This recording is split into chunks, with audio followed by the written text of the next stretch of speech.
Feels good to have one of these things again. Hey guys, Bada Bing here, thanks for joining me today.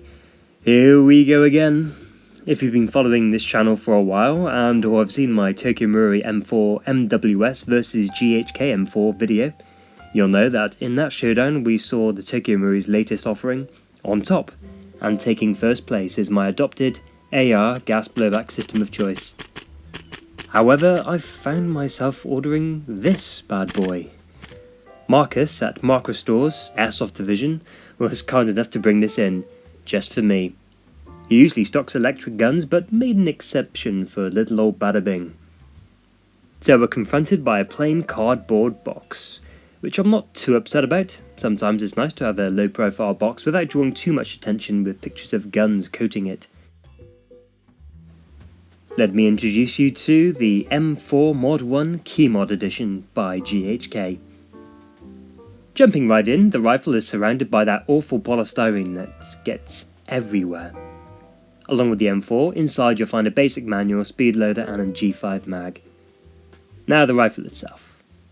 Wow, it feels great. The key mod handguard is very comfortable. The key mod rail panels can be configured to wherever you need them, anywhere along the 9 and 3 o'clock handguard shaft. 6 o'clock is your standard Picatinny non-detachable length of rail, and 12 o'clock rail offers an uninterrupted, monolithic platform for all your iron sights, optics, and all that jazz. Hiding under the handguard you'll find a low-profile gas block with its gas tube. Iron sights do not come with this rifle, which I kinda prefer. It keeps costs down, and rarely do stock iron sights remain on the host rifle when chosen by their owners. According to Simoon, this rifle features improvements over previous GHK M4s, which is great. I love that GHK continually improves upon their work, a brand you can trust for sure. Some of those improvements include a newer hop-up system, a version 6 hammer, and stable bolt lock. More on that later.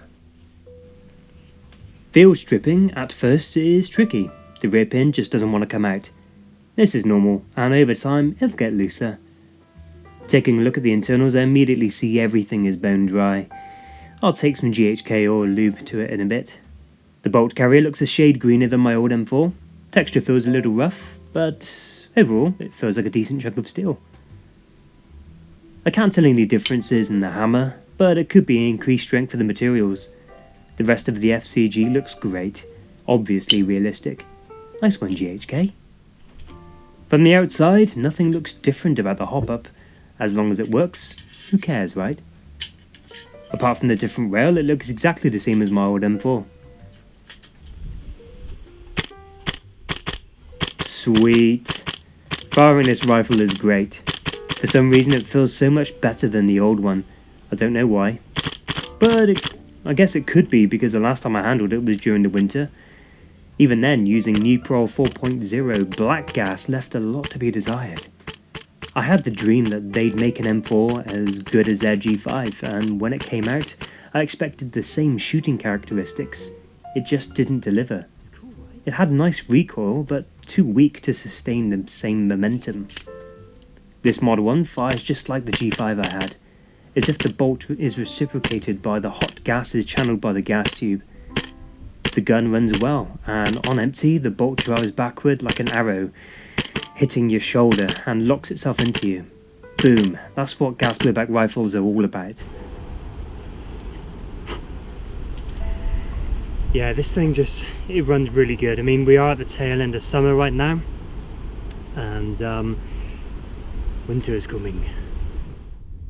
Throughout the day shooting, I needed to readjust the hop as it was bedding in annoyingly quicker than I cared to get out the small flathead screwdriver. Here, at around 40 meters, the BBs began to drop. A little tweak later and sent them beyond that. Firing at the target 50 meters away, I didn't actually score a single hit.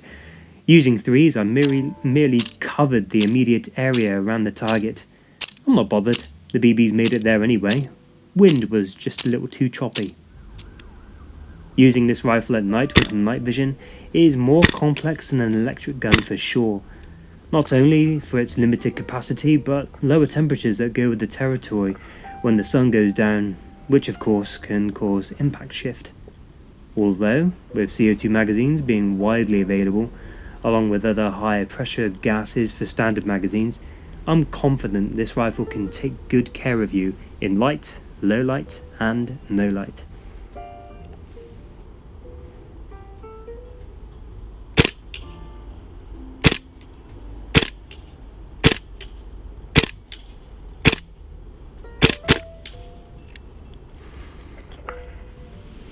So this rifle is brand new, and it's starting to slide just a little bit. I mean, I've put through about, oh, see, there you go. Probably one of the only real negatives of this platform is the bolt lock issues.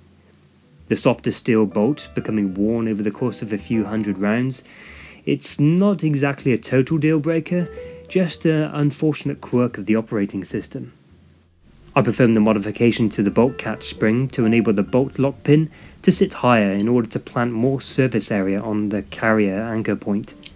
This mod has been praised by many GHK users, so I trust their judgment. Also, Mr. Nugent GL's. I'm very impressed with this rifle.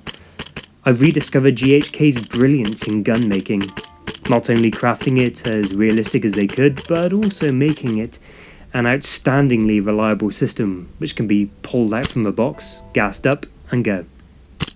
It really does remind me of my old Untitled M4. Firing that rifle was incredible. Well, when it worked, that is. However, GHK is just like that, but all the time.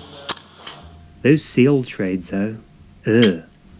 I hope you've enjoyed this video, and if you have, feel free to hit the like and subscribe. If you've got any questions, feel free to leave a comment downstairs, or you can check me out on Facebook, facebook.com/badabingpictures. So until next time, I'll catch you later.